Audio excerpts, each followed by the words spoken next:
Hi everyone, we are here on new unit ratio. So we start with lesson 5.1 and it's understanding ratio or understand ratios. And our essential question is, what is a mathematical way to compare quantities? And then our goal gonna be use ratio to describe the relationship between two quantities. And our lesson overview, we're just gonna have compare ratio, use a diagram, and we'll see what we could do. Okay, let's start. Let's start with this challenge question that we have. A band just released an album contains both pop songs and R&B songs, the rhymes and blues songs. So, how can you describe the relationship between the number of pop songs and the number of R&B songs on the album? So, try to work on this. So, if you would like to solve this problem, you could create something like the blue one will represent the pop songs, and the R&B songs represent with the orange ones. So you could usually compare them using this diagram or in other ways. Anybody could say anything. You could do ratios. You could do just a compare numbers. It's up to you how you compare them. But today we're gonna learn a different way of comparing it, other than the greater or less than symbols and signs and comparison. Okay. Let's look at example number 1. What is a mathematical way to compare quantities? Think about this question during the lesson. Tom's Pet Service takes care of cats and dogs. Currently, there are more dogs than cats. Compare the number of cats to the number of dogs. Then compare the number of cats to the total number of pets at Tom's Pet Service. Remember, when you do a comparison, whatever is being asked, dogs to the cats, you cannot switch those value. It has to be exactly on what is being asked. A ratio is a relationship where for every X units of one quantity, there are Y units of another quantity. So that means that you compare, for example, how many number of dogs are there in number of cats, compare the dogs to the number of cats. You are going to represent those numbers, not using just the Y and the X, but with the numbers that was given to you. You're not switching. Okay, so if it says dogs to cats, then you have to write it that way. A ratio can be written 3 ways.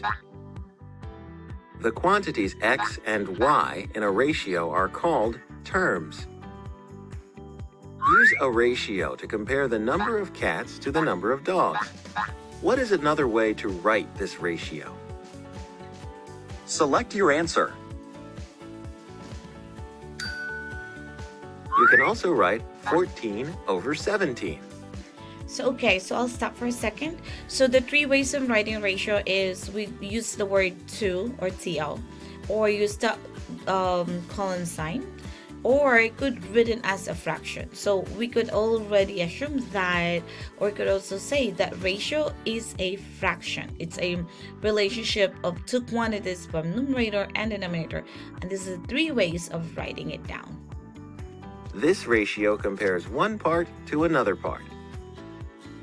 Why is the quantity 14 listed first in the ratios? Again, as I tell you before, the 14 was listed first as a ratio because it asks you what is the ratio between cats and dogs, not dogs and cats. Okay, it's not because it's a smaller number, but it's because it's being asked what's the ratio of cats to dogs. The ratio compares the number of cats to the number of dogs. So you list the number of cats, 14, first. Use a ratio to compare the number of cats to the total number of pets. This ratio compares one part to the whole. So it's just number of cats to the pets. Pets are both of them. So it has to be the 31 because you added 17 and 14 together. But you're still comparing it from cats to the total number of animals or pets. What does the term 31 represent? How does this ratio compare one part to the whole? Explain.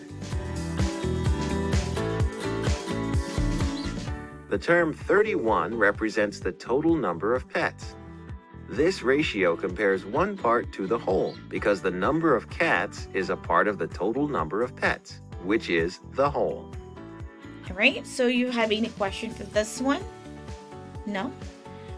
We're just gonna practice more and understand 3 ways of writing ratio. The only thing that I want you to remember all the time is you cannot switch the relationship. Here, it's just a number of cats to the total number of pets. All right?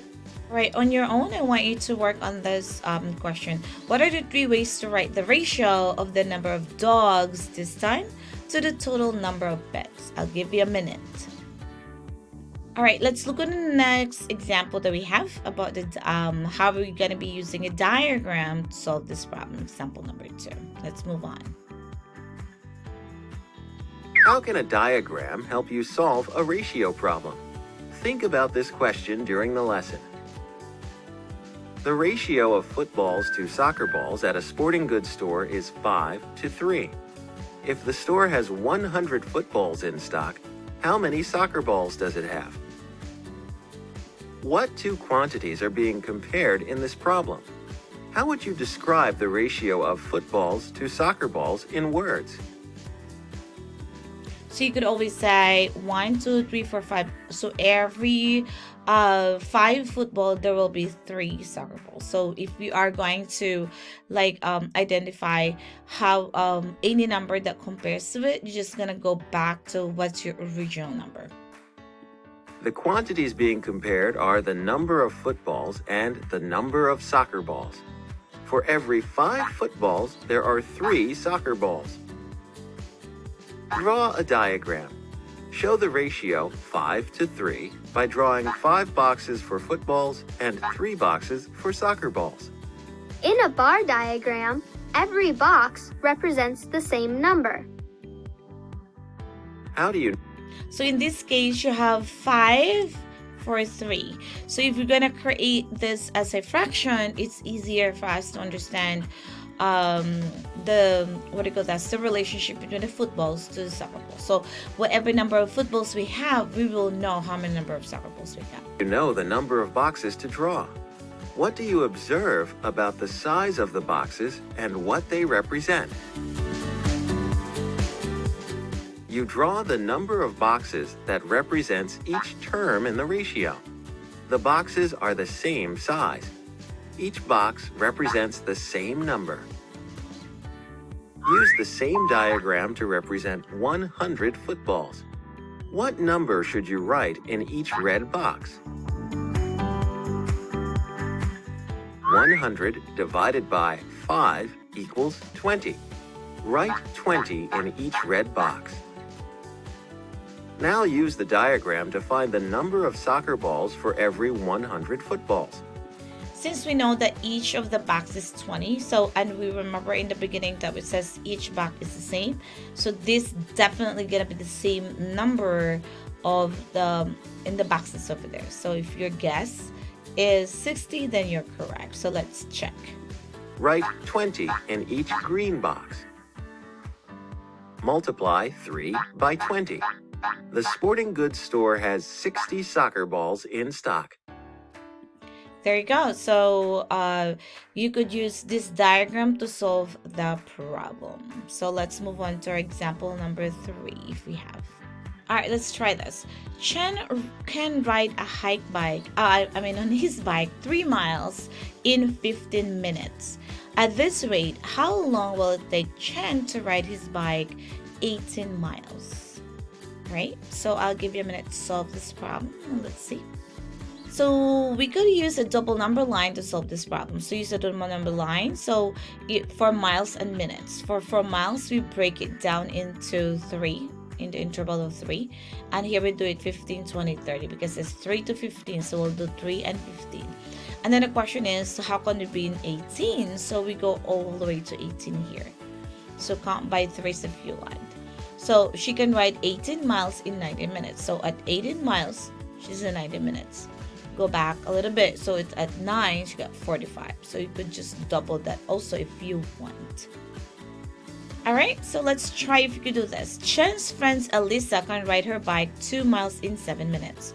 Use a bar diagram or a double number line to find how long it would take Alyssa to ride 10 miles if she writes at the same rate.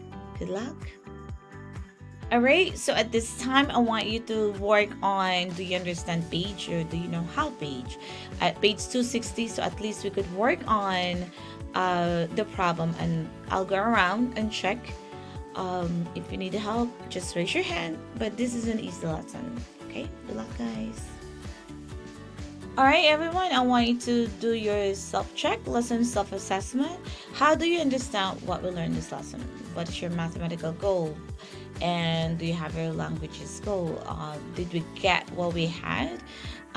Just circle what you think is appropriate and how you learned your lesson today. Could also put some notes in your notebook if you need more help, okay? Alright, so that's for now. Until tomorrow's lesson, everybody. Have a good day.